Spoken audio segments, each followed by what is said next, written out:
Good morning students. Today we will read about constitutional design. आज हम लोग इसी टॉपिक पर बात करेंगे कॉन्स्टिट्यूशनल डिजाइन, जो आपका चैप्टर 3 है, संवैधानिक संरचना. What do you mean by constitutional design? What is constitution? सबसे पहले हम थोड़ा सा चर्चा करेंगे संविधान पर. चूंकि आज हमको संविधान की संरचना के बारे में ही पढ़ना है कि संविधान कैसे बना, भारतीय संविधान का निर्माण कैसे हुआ, किस परिस्थितियों में हुआ, कितने लोग मिलके उसको बनाए, कौन उसके चेयरपर्सन थे, किन किन लोगों ने उसमें किस किस विचार पर अपना मत दिया, कहाँ कहाँ से लोग आए हुए थे. इन सभी चीज़ों के बारे में आज हम लोग पढ़ेंगे. कॉन्स्टिट्यूशनल डिज़ाइन के बारे में सारी चीज़ें एक क्लास में तो ख़त्म नहीं होगी. आप लोग कंटिन्यू वॉच कर रहे हैं वीडियो, आप ऑनलाइन क्लास करते रहिए, बुक अपने सामने रखिए. आपका एक एक स्टेप करके आपके सारे चीज़ क्लियर हो जाएंगे, सारा चैप्टर आपके सामने होगा. आज हम लोग इसका एकदम से इनिशियल स्टेज से उठाएंगे, एकदम शुरू से उठाएंगे. आपने क्लास 8 में भी पढ़ा है, लेकिन उसके बावजूद भी मैं फिर भी आपको इस क्लास में, इस चैप्टर में भी मैं आपको कुछ रिमाइंड करवाऊँगा, कुछ बताऊँगा संविधान के बारे में कि हमारा संविधान क्या है, हमारा संविधान कैसे बना. सबसे पहले हम थोड़ा सा चर्चा कर लेते हैं संविधान के बारे में कि व्हाट इज कॉन्स्टिट्यूशन. हमारा, अगर मैं कहूँ संविधान एकदम सिंपल भाषा में अगर समझाने के लिए कि संविधान क्या है, तो उसके लिए सबसे पहले हम शुरू करेंगे किसी भी जगह पर, चाहे वो हमारा घर हो, चाहे हमारा स्कूल हो, चाहे वो कोई भी इंस्टीट्यूशन हो, चाहे वो कोई भी ऑर्गेनाइजेशन हो, कोई भी स्टेट हो या कोई भी नेशन हो, हर जगह पर संविधान की जरूरत है. ऐसा नहीं कि हमारे देश में कॉन्स्टिट्यूशन है, हमारे देश में संविधान चलता है तो हमारे घर में संविधान की जरूरत नहीं है. हाँ, अंतर है, डिफरेंसेस जरूर है. हमारे देश में जो संविधान है वो बहुत यूज है, रिटन फॉर्म है. बट हमारे घर में जो संविधान है, हमारे घर में जो नियम है, वो चीज़ रिटन नहीं है, मौखिक है, यानी ओरल है.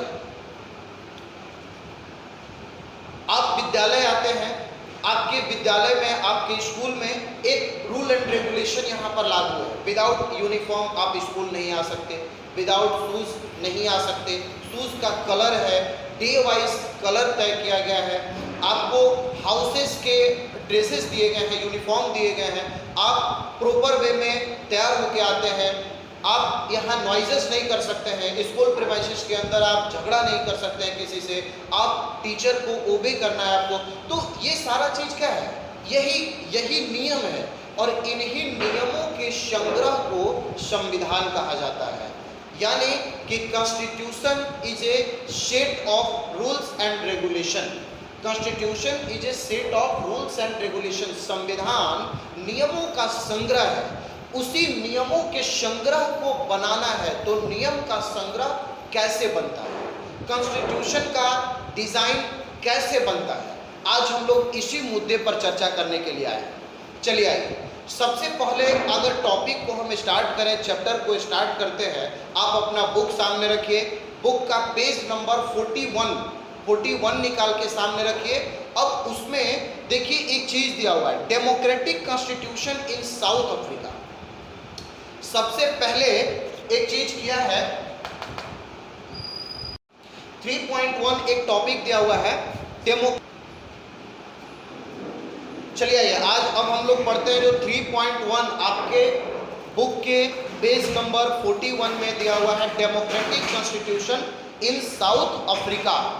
डेमोक्रेटिक कॉन्स्टिट्यूशन, ध्यान रखिएगा, यानी कि उसके पहले अगर साउथ अफ्रीका की स्टोरी पर जब हम लोग आएंगे तो हम लोग जानेंगे कि साउथ अफ्रीका शुरू से डेमोक्रेटिक कंट्री नहीं रहा है. बाद में डेमोक्रेसी वहाँ आई है, लोकतंत्र वहाँ बाद में आया है. पहले से डेमोक्रेसी वहाँ पर पहले से नहीं थी. चलिए आइए, डेमोक्रेटिक, अब इस टॉपिक में आपका जो दिया हुआ है,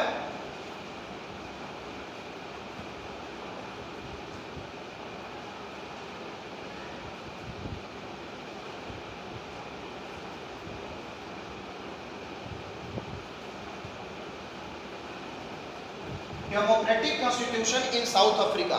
हम इसी टॉपिक पर आज चर्चा कर रहे हैं 3.1। इसमें मैं आपको पहले स्टोरी कुछ बता दूं। साउथ अफ्रीका में जैसे इंडिया एक दूसरी हुकूमत से चलती थी, ब्रिटिश गवर्नमेंट इसको कंट्रोल किया करती थी, उसी तरह से साउथ अफ्रीका में भी कॉलोनियलिज्म था, यानी उपनिवेशवाद। वहाँ पर भी कॉलोनियल गवर्नमेंट थी, ब्रिटिश हुकूमत वहाँ पर थी। आपके किताब में यूरोपियन गवर्नमेंट बार बार आएगा, लेकिन आप जान लीजिए कि वहाँ पर भी ब्रिटिश हुकूमत हुआ करती थी, जिसको एक रंगभेदी सरकार चलाती थी। मतलब अपार्थेड सिस्टम चलता था। अपार्थेड का मतलब होता है रंगभेदी, यानी जहां पर डिफरेंसेस होता है on the basis of skin colour. वहां डिफरेंसेस जो होता है वो डिफरेंसेस का मेन बेस होता है on the basis of skin colour. आप अपने बुक में देखिए पेज नंबर 41 का democratic constitution in south Africa का फर्स्ट पैराग्राफ देखिए, उसमें लिखा हुआ आई हैव। यहाँ नेल्सन मंडेला का एक स्टेटमेंट है। नेल्सन मंडेला जो साउथ अफ्रीका के फर्स्ट प्रेसिडेंट बने हुए थे, जब वो आज़ाद हुआ था, इंडिपेंडेंट हुआ था, उसके बाद उनका एक वाक्य है। उन्होंने एक स्टेटमेंट दिया था अपने लोगों को संबोधित करते हुए। उन्होंने कहा था, I have fought against white domination and I have fought against black domination. I have cherished the ideal of a democratic and free society in which all persons live together in the harmony and with equal opportunities. It is an ideal which I hope to live for and to achieve, but if need be, it is an ideal for which I am prepared to die. देखिए कितनी अच्छी बात उन्होंने कहा। उन्होंने कहा कि मैं किसी का सपोर्टर नहीं हूँ, मुझे ब्लैक डोमिनेशन के अगेंस्ट में भी लड़ना है, मुझे वाइट डोमिनेशन के अगेंस्ट में भी लड़ना है। ध्यान दीजिएगा, उन्होंने कहा है कि I have fought against white domination, मतलब कि वो किसी भी कम्युनिटी का, किसी भी कलर के लोगों का डोमिनेशन एक्सेप्ट करने को तैयार नहीं है। जिस कंट्री में जहां पर भी अगर डोमिनेशन की बात आ जाती है, डोमिनियन की बात आ जाती है, वो जगह डेमोक्रेटिक नहीं रह जाती है। मैंने पिछले चैप्टर में आपको ये बात समझाया है कि किसी भी जगह पर डोमिनेंस होना, किसी भी एक कम्युनिटी का on the basis of religion, on the basis of caste, on the basis of community, on the basis of regionality, on the basis of skin colour, on the basis of language, किसी भी चीज के ऊपर अगर dominion की बात आ जाती है, that country is not called a democratic country. वो लोकतांत्रिक देश हो ही नहीं सकता, क्योंकि वहां डोमिनेंस की बात है। आप श्रीलंका का एग्जाम्पल उठा के देख लीजिए। श्रीलंका में आप देखिएगा तो वहां पर एक भाषा को बोलने वाले लोग जो सिन्हाला भाषा बोलते हैं, उनका डोमिनियन है। वो कहने को कहता है कि हम we are like a democratic, but Sri Lanka is not a democratic country. वो डेमोक्रेसी नहीं है वहां पर। यहाँ पर वही बात नेल्सन मंडेला ने कहा कि मुझे ब्लैक डोमिनेशन के अगेंस्ट में भी लड़ना है, मुझे व्हाइट डोमिनेशन के अगेंस्ट में भी लड़ना है। और उसके बाद साथ में ये भी उन्होंने कहा, I have cherish the ideal of a democratic. मैं जो कामना करता हूँ, मेरा जो लक्ष्य है, वो हमारे देश को डेमोक्रेटिक कंट्री बनाने का लक्ष्य है। ये उन्होंने कहा, आई हैव चेरिश्ड। वो चाहते हैं कि मैं अपने कंट्री को डेमोक्रेसी बनाऊं। साथ में वो एक बात और कह रहे हैं, मैं एक ऐसा देश चाहता हूं जिसमें हर एक व्यक्ति हार्मोनी और इक्वल अपॉर्चुनिटी के साथ रह सके। इसका मतलब हुआ कि हर एक व्यक्ति प्रसन्नता पूर्वक, खुशी के साथ, दूसरी चीज कि वो समान अधिकार के साथ वो व्यक्ति इस देश में रह सके, वैसे देश का निर्माण करना चाहते हैं। साथ में देखिए वो लास्ट लाइन क्या कर रहे हैं कि it is an ideal for which, ये एक ऐसा आदर्श है जिसके लिए अगर जरूरत पड़ी, I am prepare to die, अगर उसके लिए जरूरत हुई तो मैं मरने को भी तैयार हूं। ये स्टेटमेंट, ये बात है नेल्सन मंडेला का। नेल्सन मंडेला जरूरत पड़ने पर अगर कंट्री को डेमोक्रेटिक बनाना है, लोकतांत्रिक बनाना है, तो उसके लिए वो व्यक्ति मरने को भी तैयार है। ये वहां के फर्स्ट प्रेसिडेंट बने थे। यहाँ पर अब आइए सिस्टम की बात करते हैं। It was Nelson Mandela being tried for treason by the white South African government. बाबू इसका थोड़ा सा मीनिंग आप निकाल के देखिए। ये बात जो उन्होंने कहा, यानी कि जो साउथ अफ्रीका, ये साउथ अफ्रीका जो कंट्री थी, ये साउथ अफ्रीका नॉन डेमोक्रेसी था, मतलब वहां पर नॉन डेमोक्रेसी था, मतलब वहां पर आपको एक उपनिवेशी सरकार चलती थी, कॉलोनियल गवर्नमेंट वहां पर चलती थी, वहां पर व्हाइट माइनॉरिटी। अब एक चीज और समझ लीजिएगा,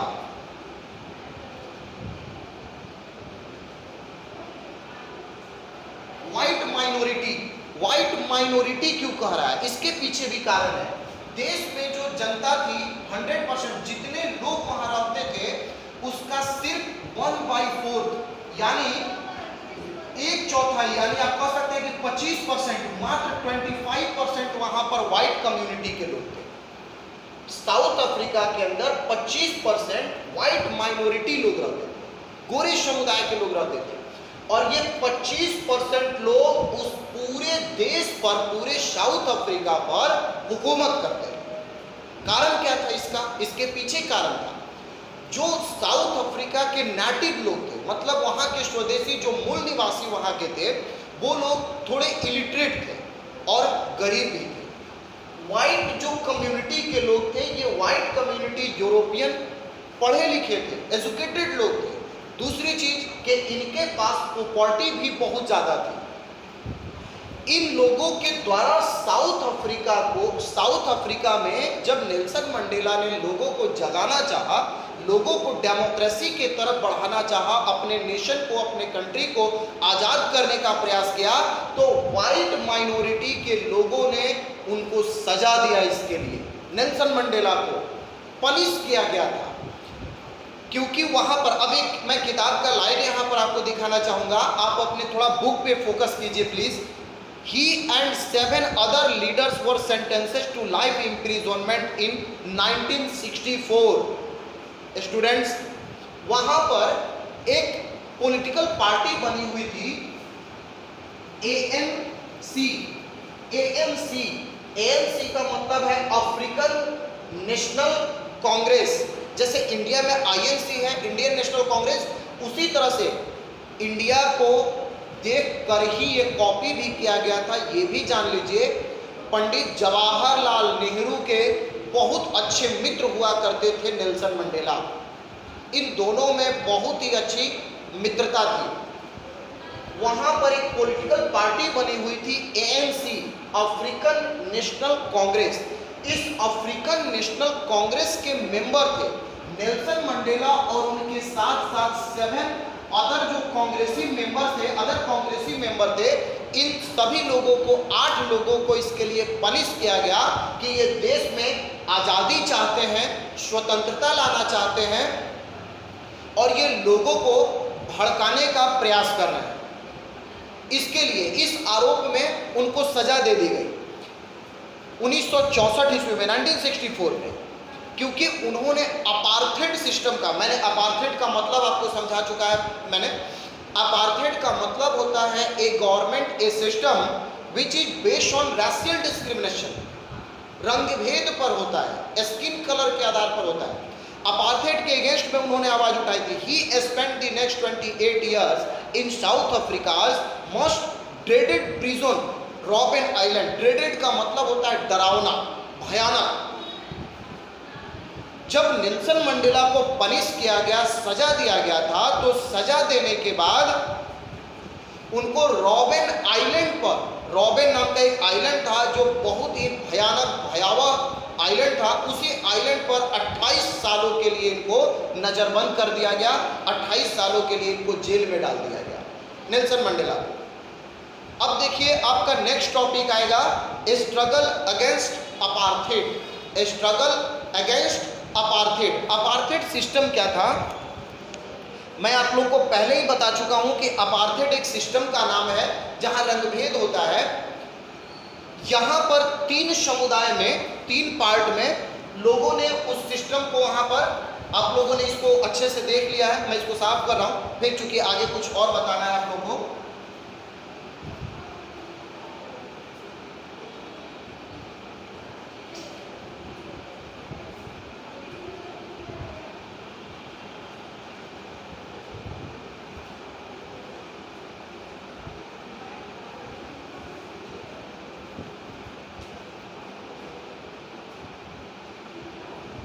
सॉरी, मैंने चैप्टर लिखना छोड़ दिया था। चैप्टर 3 हम लोग पढ़ रहे हैं। वहां पर अपार्थाइड सिस्टम में यानी यूरोपियन गवर्नमेंट ने वहां क्या किया, देखिए यूरोपियन गवर्नमेंट 17th और 18th सेंचुरी, 17वीं और 18वीं शताब्दी में वहां अपनी हुकूमत कायम की साउथ अफ्रीका पर। साउथ अफ्रीका पर डोमिनेंस शुरू किया और डोमिनेंस शुरू करने के बाद वहां पर साउथ अफ्रीका ने यूरोपियन ने वहां गवर्नमेंट स्थापित की इंडिया की। और उसकी बात मैं दोनों में अंतर समझा देता हूं थोड़ा, ताकि आपको कंफ्यूजन ना हो कि इंडिया में जैसे सिस्टम था वैसा ही वहां पर था, थोड़ा डिफरेंसेस था। ब्रिटिश का इंटेंशन इंडिया पर हुकूमत परमानेंट करने का था ही नहीं, वो सिर्फ हमारे यहाँ के रिसोर्सेज को कंज्यूम करना चाहता था, लूटना चाहता था, ले जाना चाहता था। वो यहाँ पर रहने के दृष्टिकोण से कभी नहीं आया था। लेकिन यूरोपियन गवर्नमेंट जो साउथ अफ्रीका में चलती थी, वो साउथ अफ्रीका पर हुकूमत करना चाहती थी, वहाँ पर वो सरकार चला के रहना चाहती थी, सेटल होना चाहती थी। यही कारण था कि बहुत सारे यूरोपियन वहां पर अपनी हुकूमत जमा के और वहां के लोकल गवर्नमेंट बॉडीज में घुस गए थे, वहां के लोकल गवर्नमेंट वो बना चुके थे साउथ अफ्रीका में 17वीं 18वीं शताब्दी में। इसलिए उन्होंने वहां पर अपनी हुकूमत कायम की और हुकूमत करने के बाद साउथ अफ्रीका को उन्होंने 3 पार्ट में बांट दिया, 3 पार्ट में डिवाइड किया। क्या तो पहले वहां पर किया व्हाइट, और पहला चीज था। सेकंड वहां पर उन्होंने किया ब्लैक, और थर्ड वहां पर उन्होंने किया कलर्ड। देखिए व्हाइट, ब्लैक और कलर्ड 3 पार्ट में उन्होंने साउथ अफ्रीका को बांट दिया था। साउथ अफ्रीका में 3 पार्ट में लोग बट गए, व्हाइट, ब्लैक एंड कलर्ड। अब व्हाइट का मतलब क्या था, तो जितने भी यूरोपियन समुदाय के लोग थे वो लोग व्हाइट कहे जाते थे। जो साउथ अफ्रीका के नेटिव पीपुल थे, जो वहाँ के स्थानीय लोग रहने वाले थे, वो लोग ब्लैक कहे जाते थे। और बाकी अदर जगह के गए हुए लोग एक्सेप्ट यूरोपियंस, ध्यान रखिएगा, बाकी अदर जगह के गए हुए लोग एक्सेप्ट यूरोपियंस, और यूरोपियंस को छोड़कर बाकी जो वहाँ पर इंडियंस थे या अदर दूसरे जगह के लोग जो गए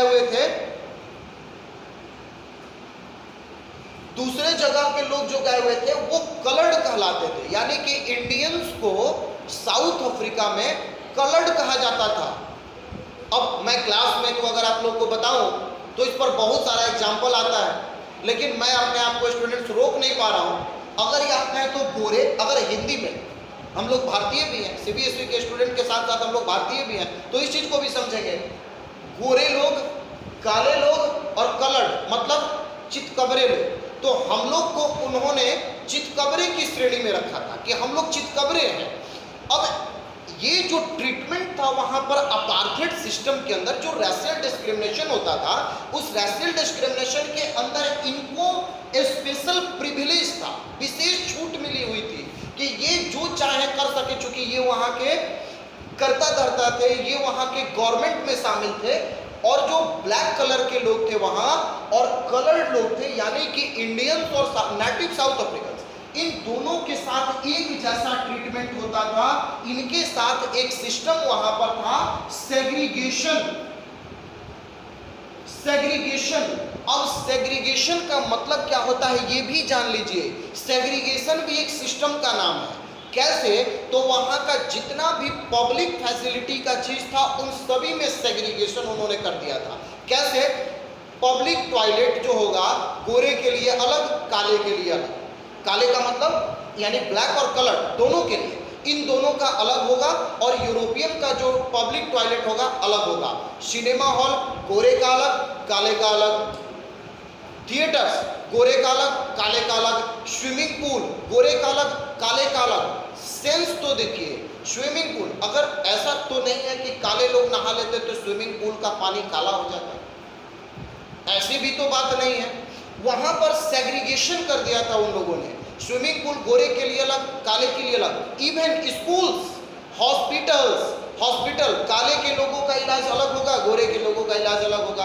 काले के बच्चे अलग पढ़ेंगे, गोरे के बच्चे अलग पढ़ेंगे।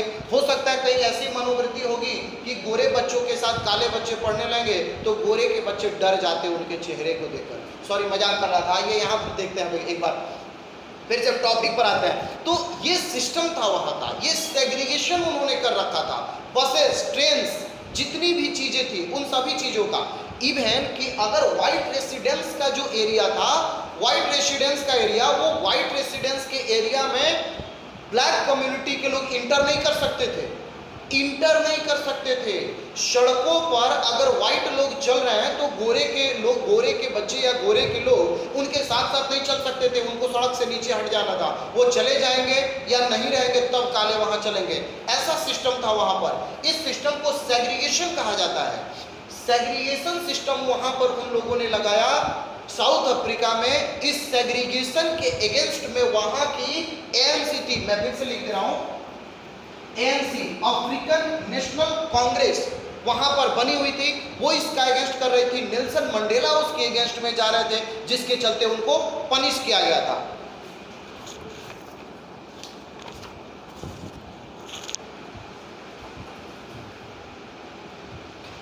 यहाँ पर एएनसी था, अफ्रीकन नेशनल कांग्रेस था। मैं यहाँ पर एक चीज, किताब के लाइन में आप देखिए पेज नंबर 42 में, since 1950 the black coloured and Indian fought against the apartheid system, they launch protest, March and strikes. 1950 के दशक में, 1950 जब इंडिया आजाद हो चुका था, तो उसके बाद साउथ अफ्रीका के जो नेटिव लोग थे और जो वहाँ के कलर्ड, मैंने पहले ही कहा कि इंडियन को कलर्ड कहा जाता था साउथ अफ्रीका में, तो जो कलर्ड वहाँ लोग रहते थे, इंडियंस रहते थे, इन लोगों ने वहाँ पर एक अम्ब्रेला ऑर्गेनाइजेशन बनाकर, what do mean by umbrella organisation, इसका मतलब है कि कहीं पर एक जगह पर उस पॉलिटिकल पार्टी का सेंट्रलाइजेशन है, सेंट्रलाइज है, और उस केंद्र बिंदु से पूरे नेशन के अंदर उसके ऑर्गेनाइजेशन बिखरे हुए हैं और लोग काम कर रहे हैं। एक जगह पर फाइनल डिसीजन लिया जा रहा है, लेकिन उसके अंदर जितने भी उसके वर्कर्स हैं, मेंबर हैं, जो भी उसके सदस्य हैं उस पॉलिटिकल पार्टी के, वो पूरे नेशन के लिए काम कर रहे हैं। ये अम्ब्रेला ऑर्गेनाइजेशन कहा जाता है। वहाँ पर इन लोगों ने अम्ब्रेला ऑर्गेनाइजेशन बनाकर काम करना शुरू किया, एएनसी के लोगों ने। उसके बाद में यहाँ पर कहा कि इस चीज़ को दबाने के लिए, अब इस प्रोटेस्ट को दबाने के लिए वहाँ की जो रैशियल अपार्थाइड गवर्नमेंट थी, यूरोपियन गवर्नमेंट थी, उसने क्या किया कि एएनसी को इलीगल डिक्लेयर कर दिया। इलीगल, अवैध है। अवैध किसी भी चीज को अगर इलीगल डिक्लेयर कर दिया जाए तो वो वर्क नहीं कर सकती है। जैसे फॉर एग्जांपल इंडिया में ले लीजिए कि पुलिस है, वो आर्म्स लेके चल रही है, लेकिन हमको, अगर हम आर्म लेके चलेंगे तो क्या होगा, पुलिस मुझे पकड़ लेगी। क्यों पकड़ लेगी? मेरा आर्म्स रखना इलीगल है, लेकिन उसका रखना लीगल है। यही चीज होता है कि वहां पर एएनसी भी इलीगल हो गई। इलीगल हो गई इसका मतलब कि अब प्रोटेस्ट नहीं कर सकती है, स्ट्राइक नहीं कर सकती है, कहीं मीटिंग नहीं कर सकती है, अपार्थाइड के अगेंस्ट में बोलने का अधिकार भी नहीं रखती है। उसने अपना बोलने का अधिकार भी खो दिया, ऐसा सिस्टम वहां पर लगा दिया। उसके बाद देखिए स्टूडेंट्स, एक चीज यहां पर करा है, several countries denounce apartheid as unjust and resist.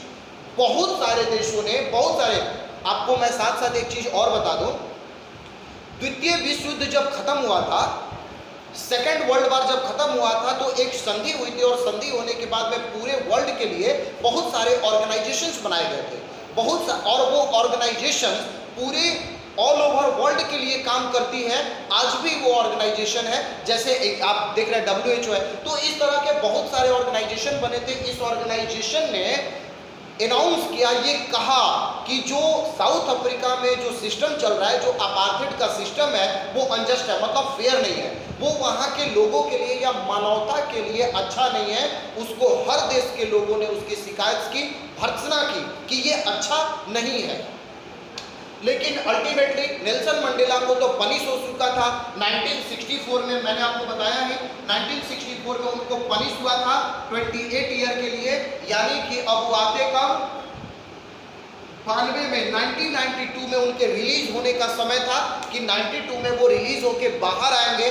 उसके बाद का सिस्टम, अब हम लोग टुवर्ड ए न्यू कॉन्स्टिट्यूशन, जो आपका थर्ड टॉपिक है, इस टॉपिक पर स्टूडेंट्स हम लोग नेक्स्ट वीडियो में चर्चा करेंगे कि कैसे साउथ अफ्रीका में एक नए कॉन्स्टिट्यूशन का निर्माण हुआ, किन परिस्थितियों में वहां पर उसने एक नया संविधान बनाया, हम लोग इस पर भी चर्चा करेंगे।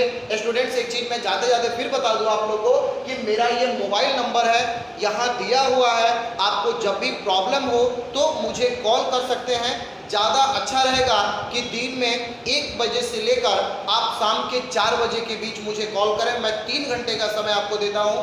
जब भी आपको प्रॉब्लम हो आप इस बीच में अगर कॉल करें तो ज़्यादा बेहतर होगा, आप उस समय जहां भी प्रॉब्लम मुझसे पूछ सकते हैं।